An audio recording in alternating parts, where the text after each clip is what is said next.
ആ ഒരു ജയത്തോടുകൂടി ഇന്ത്യ കിട്ടിലനായിട്ട് ആ ഒരു സീരീസ് അങ്ങ് തൂത്തു വാരി എന്ന് തന്നെ പറയാം. ശരിക്കും ഇന്ത്യയുടെ ആ ഒരു ടോട്ടൽ ടീം വർക്കാണ് ഓരോ മാച്ചിലും കാണാൻ വേണ്ടി പറ്റിയത്. പിന്നെ ഗില്ലാണെങ്കിലോ അല്ലെങ്കിൽ നമ്മുടെ ഇഷാൻ കിഷൻ ആണെങ്കിലോ അങ്ങനെ ഓരോരുത്തരും അവരവരുടെ ആ ഒരു കോൺട്രിബ്യൂഷൻ കറക്റ്റ് ആയിട്ട് ഓരോ മാച്ചസിൽ കൊടുത്തിട്ടുണ്ടായിരുന്നു. ഈവൻ ബോളിംഗ് യൂണിറ്റിലാണെങ്കിലും കൃഷ്ണ, പ്രിൻസ് യാദവ്, അല്ലെങ്കിൽ ബ്രാർ, അതുപോലെ തന്നെ നമ്മുടെ ഹർഷദീപ്, എല്ലാവരും അവരവരുടെ ആ ഒരു കോൺട്രിബ്യൂഷൻ കൊടുത്തു. ഒരു ടോട്ടൽ ടീം വിന്നിങ് തന്നെയാണ് ശരിക്കും ഇന്ത്യ ഈ ഒരു സീരീസിലൂടെ നേടിയിട്ടുള്ളത്. അഫ്ഗാനിസ്ഥാൻ എന്ന് പറയുമ്പോൾ നമുക്ക് പെട്ടെന്നൊരു ചെറിയ ടീമായിട്ട് തോന്നുമെങ്കിലും മുന്നത്തെ ഒരു വേൾഡ് കപ്പിലെ സെമി ഫൈനൽ മാച്ച് ആണെന്നറിയില്ല, അങ്ങനെ എന്തോ ഒരു മാച്ച് ഉണ്ടായിരുന്നു. ആ സമയത്തൊക്കെ അഫ്ഗാനിസ്ഥാൻ ഉണ്ടായിരുന്നു കേട്ടോ.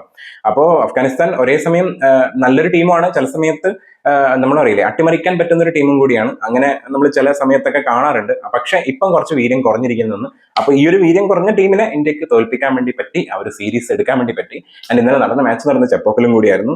ഇനി എന്താണെന്ന് വെച്ചാൽ ഇനി വരുന്ന സീരീസുകൾ വലിയ വലിയ ടീമിന്റെ കൂടെ നമുക്ക് സീരീസ് ഉണ്ട്.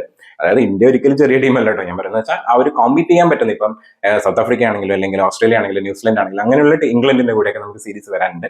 അപ്പൊ അതിലും ഇതേ രീതിയിലുള്ള ആ ഒരു പെർഫോമൻസ് ഇന്ത്യ കാഴ്ചവെക്കുമെന്നൊരു പ്രതീക്ഷയിലാണ് ഈ ഒരു സീരീസ് ജയിച്ചുകൊണ്ട് നമ്മൾ തുടങ്ങിയേക്കണം. IPL ശേഷമുള്ള ഫസ്റ്റത്തെ സീരീസ് ജയിച്ചെന്നെ. അതായത് ടെസ്റ്റിൽ ഒരു മാച്ച് ഉണ്ടായിരുന്നെങ്കിൽ ആ മാച്ചും ജയിച്ചു.